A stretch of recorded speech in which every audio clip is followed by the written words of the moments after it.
All came in at 11:23 p.m. on a Saturday in February.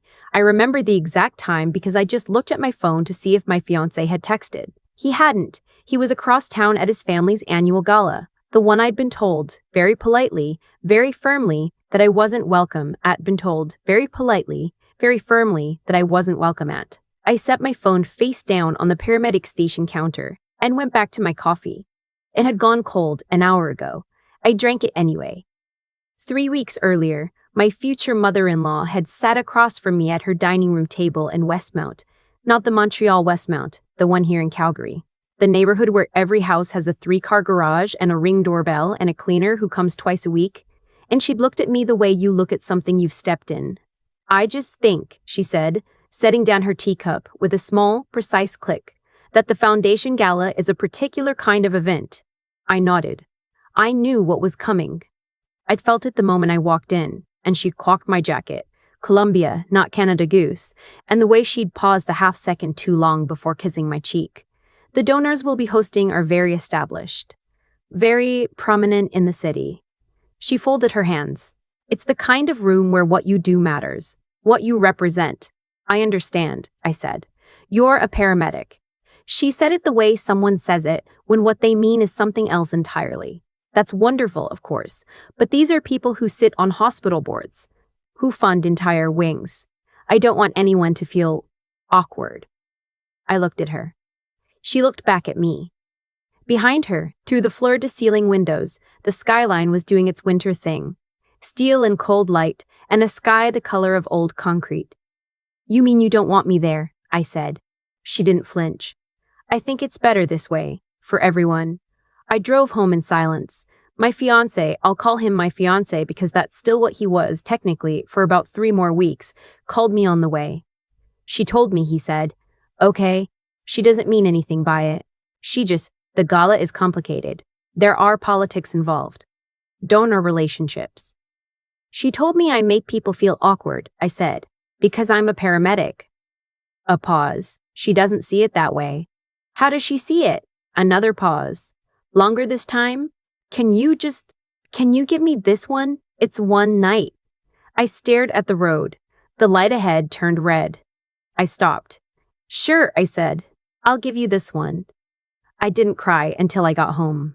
I made it all the way to my apartment, all the way to the bathroom, turned on the shower so my roommate wouldn't hear, and sat on the edge of the tub and cried for about 4 minutes. Then I washed my face, changed into sweats, and signed up for the overnight shift on the night of the gala. I had seniority. I could do that. February in Calgary is not kind. It doesn't pretend to be. By the time that Saturday came around, there'd been a cold snap that dropped us to -28 with the wind chill. The kind of cold that makes your face hurt in under a minute. The kind that reminds you that this city is, at its bones, a place that was never meant to be this full of people. And it will tell you so, regularly, with great enthusiasm. My partner that night was a guy named Owen. 12-year veteran, built like a refrigerator, terrible taste in podcasts, absolutely unshakable in a crisis. We'd worked together long enough that we didn't need to talk much. We had a shorthand. We knew each other's rhythms. We did 2 calls in the first 4 hours. A fall on an icy sidewalk in Beltline. Minor, non-transport. A chest complaint in a seniors building in Inglewood that turned out to be anxiety, not cardiac. We got him settled, made sure his neighbor had his number, drove back. By 11, the city had gone quiet the way it does on cold nights. Everyone smart was inside. I was thinking about nothing in particular, or trying to.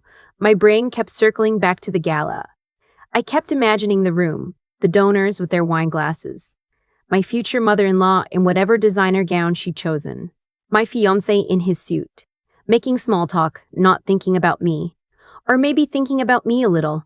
I didn't know which was worse. The radio crackled. Unit 7, we have a report of a male, mid-60s, collapsed at the Palliser Hotel ballroom. Possible cardiac event. Bystander CPR in progress. Owen was already moving before I had my coffee down. The Palliser is downtown, grand old hotel. Been there since 1914. The kind of place that has chandeliers and history and a carpet so thick you lose an inch of height walking across it. It hosts weddings and conferences and galas. I did not think anything of that word yet. I was already running the protocol in my head. We pulled up in under 4 minutes. Two of the hotel's security staff were waiting outside the main entrance, both visibly relieved to see us, both talking at once. Owen got the gurney. I grabbed the bag. The ballroom was on the main floor, East Wing. I heard it before I saw it. That particular hush that falls over a crowd when something has gone very wrong and no one is sure what to do.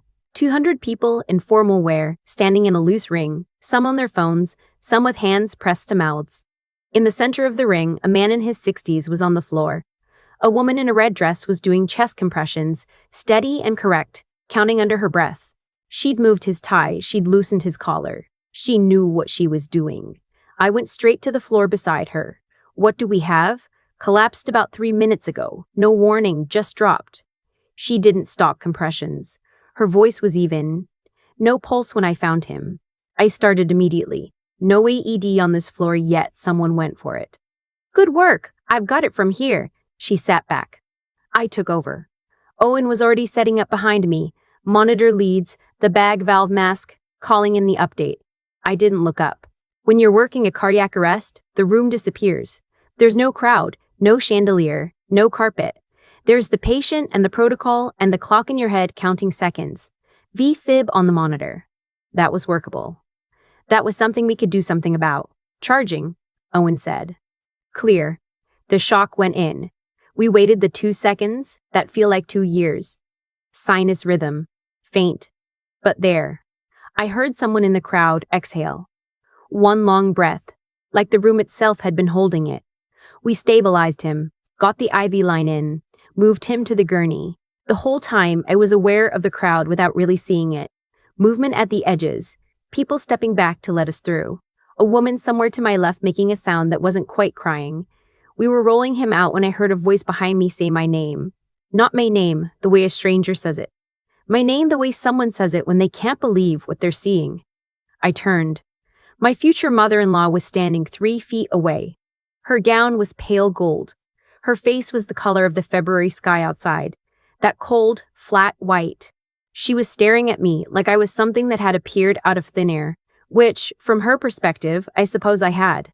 Standing next to her was my fiancé. He looked at me. I looked at him. Neither of us said anything for a full second. We have to move him, I said. He's stable, but we need to go. And we went. In the ambulance, Owen drove and I monitored. Our patient, mid-60s, strong vital signs considering what he'd just been through, a Rolex on his wrist and a signet ring on his right hand, opened his eyes about 4 minutes in. He looked at me, confused, the way they always are. You're okay, I told him. You had a cardiac event. We're taking you to Foothills. Your heart is beating. He blinked, closed his eyes again. His heart was beating. They closed his eyes again. His heart was beating.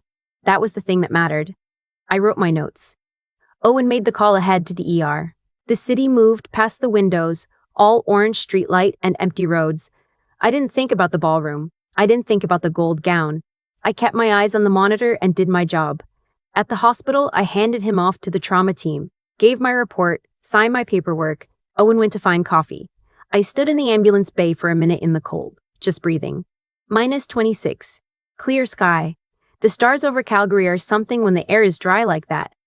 My phone buzzed. My fiancé, are you okay? I stared at the message for a long time. Fine, I typed back. Long night. He didn't reply after that. I wasn't surprised. We did one more call before the shift ended. A minor traffic incident on the Cleode Trail. No injuries, mostly paperwork. I drove home at 7 in the morning with the sun just coming up orange over the Rockies. The kind of sunrise that makes you feel like the city is apologizing for something. I slept for 6 hours. When I woke up, there were 4 missed calls on my phone. Not from my fiancé, from a number I didn't recognize. I almost didn't call back. Unknown numbers, in my experience, are either scams or nothing good. But something made me hit redial, sitting at my kitchen table with a mug of tea going cold in front of me. A woman answered on the second ring. Her voice was careful, controlled in the way that people get when they've been crying for a while and have decided to stop. Is this the paramedic? She asked. From last night? At the palace, sir? Yes, I said. That's me. She exhaled.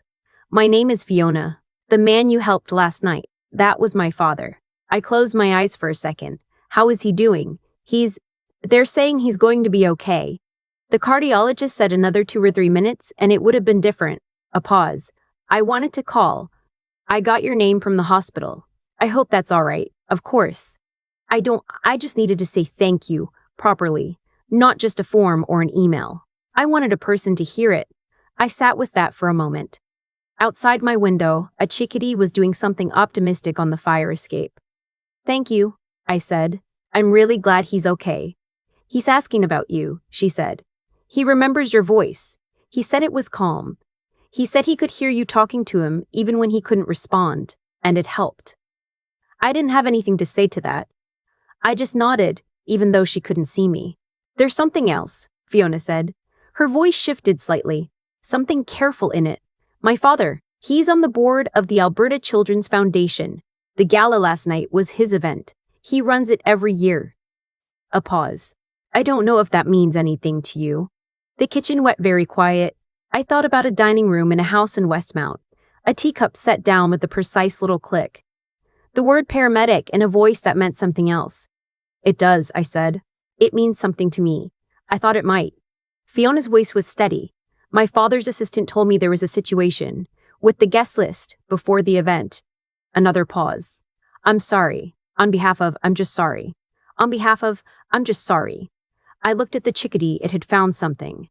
A seed, maybe. It looked very pleased with itself. You don't have to apologize, I said. You didn't do anything. No, she said. But someone should. My fiancé came over that evening. He sat on my couch with his hands between his knees and looked at the floor for a long time before he said anything. I didn't stand up for you, he said finally. When she told me you weren't invited, I should have. Yeah, I said. You should have. I kept telling myself it was just one night, that it wasn't worth the fight. It wasn't about the night, I said. You know that. He looked up. He did know. I could see it in his face. That particular look of a person who has known something for a while and has been very carefully not knowing it. I don't think I can fix this, he said quietly. I don't think you can either. We sat with that. It wasn't dramatic. It wasn't a fight. It was just two people finally saying out loud something that had been true for longer than either of us had admitted. He left an hour later. He took his jacket off the hook by my door, the hook I put there because he was always dropping his jacket on the couch. And he paused for a second with his hand on the doorknob, and I thought he was going to say something else. He didn't. He just nodded, once, and left.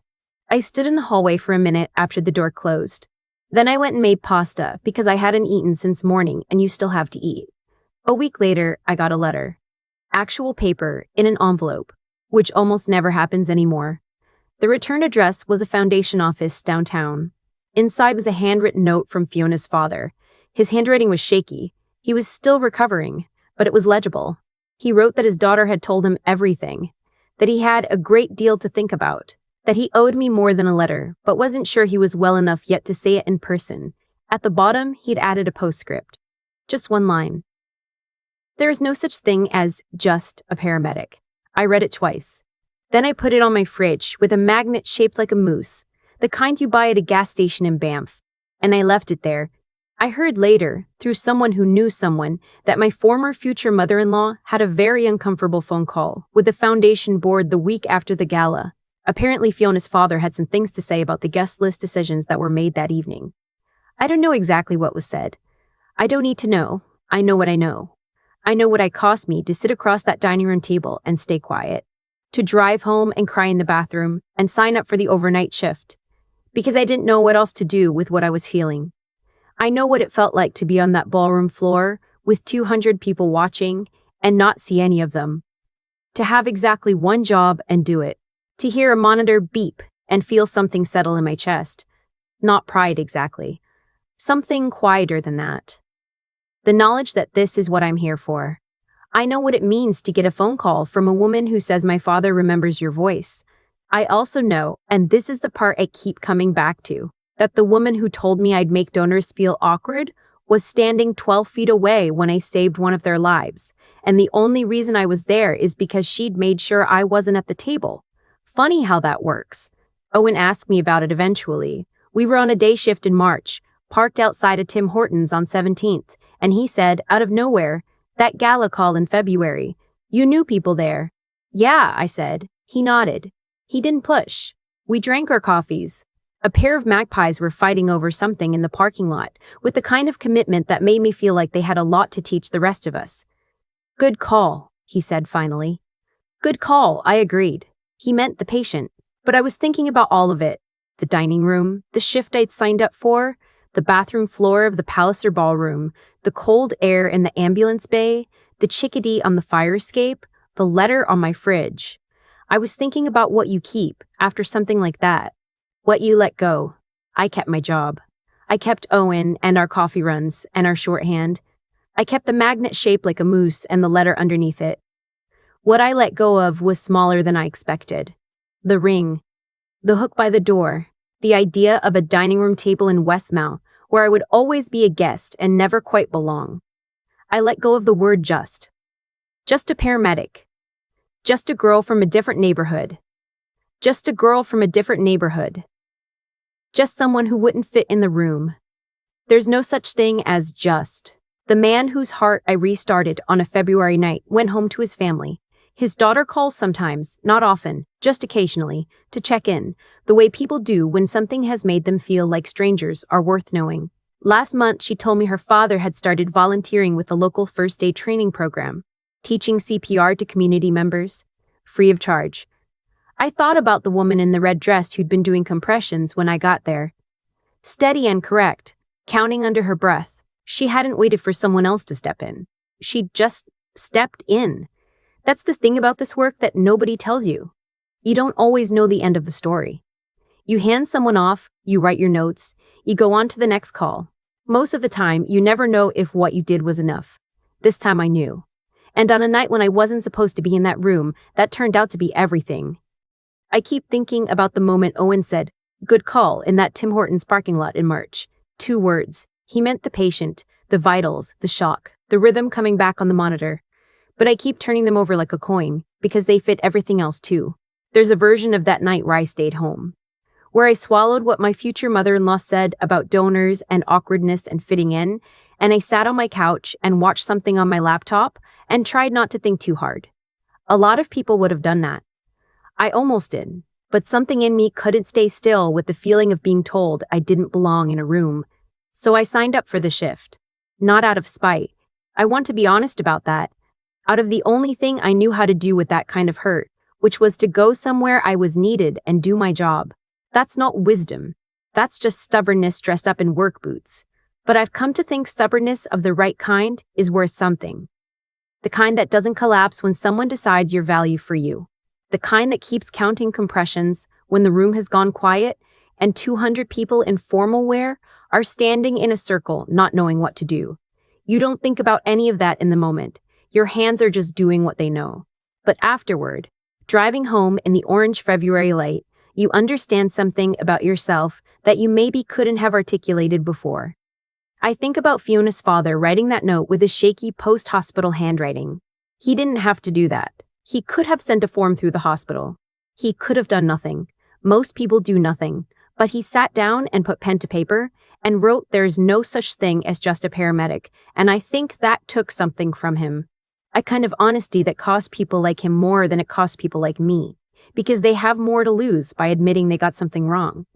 That's the part that stayed with me. Not the gala, not the gold gown, not the look on my future mother-in-law's face when she saw me on that ballroom floor.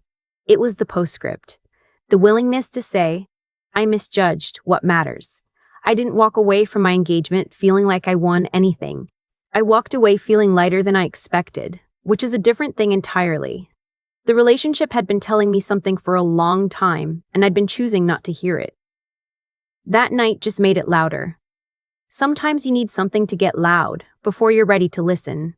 What I know now is that your integrity, the thing you do when no one is watching, when you've been told you're not important enough to be in the room, that's the only thing that's actually yours. Everything else can be taken. The ring came off. The hook by the door is empty. But the way I worked that shift, the way I stayed steady, the way I drove home and made pasta and kept going, that belongs to me. Owen's still my partner. We still argue about podcasts. Last week he brought an extra coffee without me asking, which is as close as Owen gets to a love language. The chickadee is back on the fire escape. Some mornings, that's enough.